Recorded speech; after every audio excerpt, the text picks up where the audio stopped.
Hi, it's Fias Taro. Hello Aquarius. So this is your love reading ngayong January. So syempre before tayo mag-start, kung hindi ka pa nakakapag-subscribe, please do subscribe and hit the notification bell para lagi po tayo maging updated sa mga mangyayari pa lang. Okay, and yes, kung meron pong tanong pagdating sa private reading, you can message me sa akin pong FB page for more info. And if you're interested na magpa-reading sa aking friend, so message nyo lang po siya sa kanya pong FB page na Perception of Light. Okay, and yeah, don't forget na mag-follow na rin. Thank you. Okay. So, yeah. Ano ba yan? Yeah, this is a new deck. So, need to shuffle para hindi sila lahat naka-upright. Okay. Yeah. Reverse cards is meron ding mga meanings. Okay? And yeah, regarding sa ating all-in-one Evil Eye bracelet, kung meron pong tanong pagdating dito and sa atin pong Evil Eye ring, kung may mga tanong po, just message me sa akin pong FB page for more info. Okay? So, ano po yun? Oo, Fias Taro sa FB page. Okay? So, yeah, let's start. Aqua. So, Aquarius, who is the person on your mind? The person on Aquarius' mind, anong meron sa kanila? So, titingnan natin, no, kung ano magiging takbo ng January sa inyo. Okay? So, sino to? The King of Cups in reverse. Okay, this person is someone who is not available. Okay? Not available emotionally. And some of them, nandiyan yung emotionally manipulating you. Okay? Yeah, and the King of Pentacles. Some of them may sabihin nating na-attract din sa same gender. That's specific. Hindi po yun para sa lahat. Okay?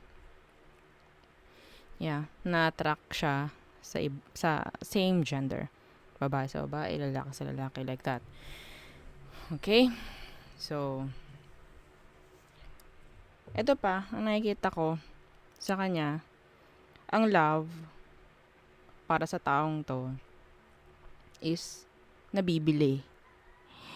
And that is specific. Hindi para sa lahat. Okay, some of them, pwedeng itong taong to is someone na may magandang position sa isang company, mga ganyan.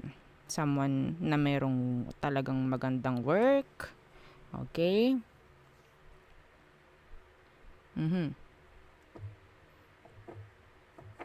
May pera. May pera. Okay, so,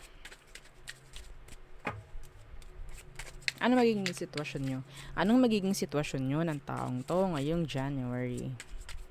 Aqua. Situation. Ngayong January. The Page of Wands. Ito yung parang ano eh.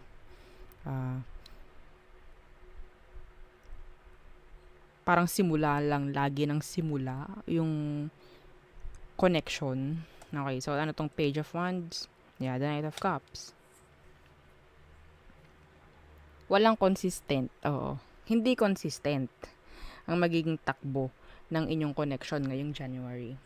Okay, yeah. The Ace of Cups is in the reverse. So, pwedeng yun nga. Walang offering or walang parang open pagdating sa emosyon. Okay, so sabihin nating itong taong to is Monday, Wednesday, Friday lang nagpaparamdam. Like that. Ganon lang. As simple as ganon. Okay? So, hindi mo makikita itong taong to consistent. Hindi mo mararamdaman itong taong to consistent. Okay? Kasi pages, nights, sabihin natin hindi sila consistent. Ganyan na magiging takbo.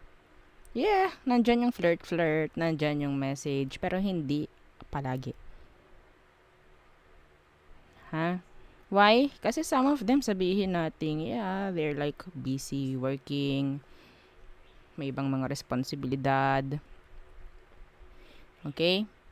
And yes, andun din yung sabihin natin, hindi rin sila emotionally invested sa'yo. Okay?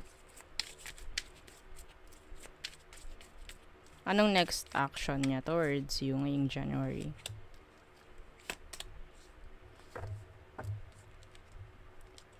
The Three of Cups in reverse. And the Nine of Pentacles in reverse. This is like, ang takbo is parang friends with benefits. Aqua. Yeah, the Three of Pentacles. No strings attached. No commitments. Ang sakit sa ulo nito, Aqua. They're open kasi sa lahat. Okay? Kasi nga, sabi ko, hindi sila invested sa'yo emotionally. So, that is why. Isang rason yun. Okay, kung bakit ganyan. Hindi sila maging consistent. And yun nga, parang sabi ko, parang laging lang una. Like, parang simula lang ng simula. Hindi nagkakaroon ng pag-usad. Okay? So, next action ng taong ito is pwedeng ilagay ka sa open relationship. Okay, napaka-specific nun. Ilagay ka sa open relationship and yung isa ko pang nakikita is yun nga, friends with benefits. Kung anong mga pwedeng gawin ng totoong magkarelasyon, pwede nyo rin gawin. Okay, hindi ako nakakita kasi dito talaga ng label. Wala akong label na nakikita rito. No label. Okay, ito pa. No label. Ha? Oo, ito pa. The King of Wands in reverse.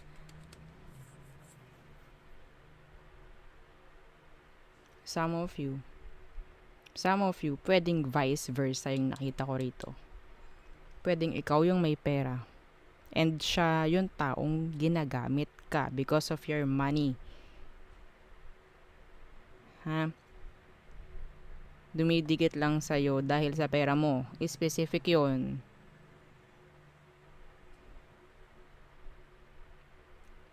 Yeah.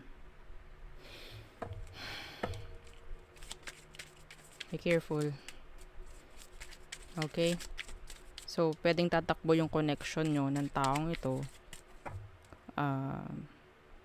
sa materials lang. Sa materials lang. Because of the money, yan, the benefits.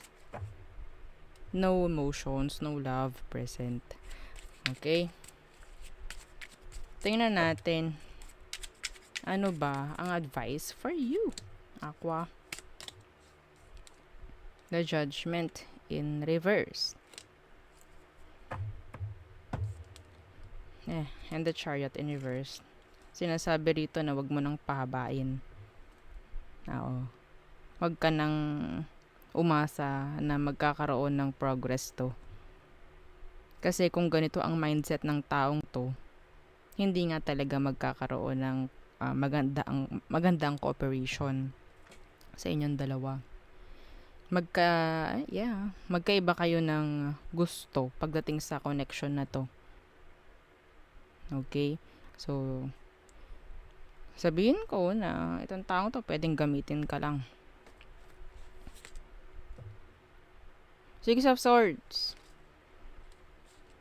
Ano yun? Paglayo. The Four of Pentacles in reverse. Ano yun? Pagbitaw. Okay? Bakit lagi na lang ganito ang reading, no? Napakadalang ng reading natin na sasang-ayunan ko every time may babalik. Or may makikipag-ayos. Or sabihin kung may potential ito, yes. Napakadalang nun. Yeah. Kasi kung anong kailangan kong sabihin at kailangan nyong marinig, yun ang ipaparinig ko sa inyo. Ayokong yung pagagandahin yung reading para masarap pakinggan. That's bullshit. Okay? So, Hindi naman tayo nandito para maglokohan. Okay, this is energy. So, kung anong kailangan yung malaman, yun ang ipapaalam ko. Okay? So, there. Okay. So, tayo tumungo na sa all signs for you, Aqua. Okay. Ay, yeah. Aries 2, Pisces. Aries, okay. So, some of them may pagbabalik. Ha? Okay. Taurus, a player. Gemini. Okay. So, si Gemini pwedeng gumawa ng kahit ano na gusto mo. Okay. Some of them, focus nila is sarili. Focus nila is kaperahan. Cancer, commitment phobe. Okay. Takot sila sa commitments, hindi nila kayang mag-commit. Leo, miss opportunity. Miss opportunity para sa kanya if ever meron ditong separation. Pero, yun nga, if this is someone new, hindi niya kayang mag-offer sa'yo, okay, ng relationship. Virgo, so, parang like nawawala yung attraction. Like that. Or sabihin natin parang pagdating sa'yo, itong si Virgo is bumababa, no? Yung tiwala sa sarili. I don't know kung bakit. Libra, they want to release themselves. Okay. Scorpio. Okay. So, si Scorpio, pwedeng may iba. Open ang option nito ni Scorpio. Sagittarius, they are like obsessing over you. Okay. Yeah, toxic for some of you.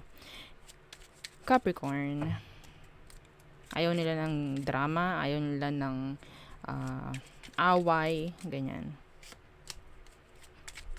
Aquarius, being cold. Andyan yung pagsuko ni Aqua. Pisces, no efforts at all. Okay? So, pwedeng may mga kanya-kanya ding dahilan kung bakit hindi gagawa ng action itong si Pisces towards you. Okay? So, there, Aquarius, yun po ang ating reading for you. So, thank you. Bye!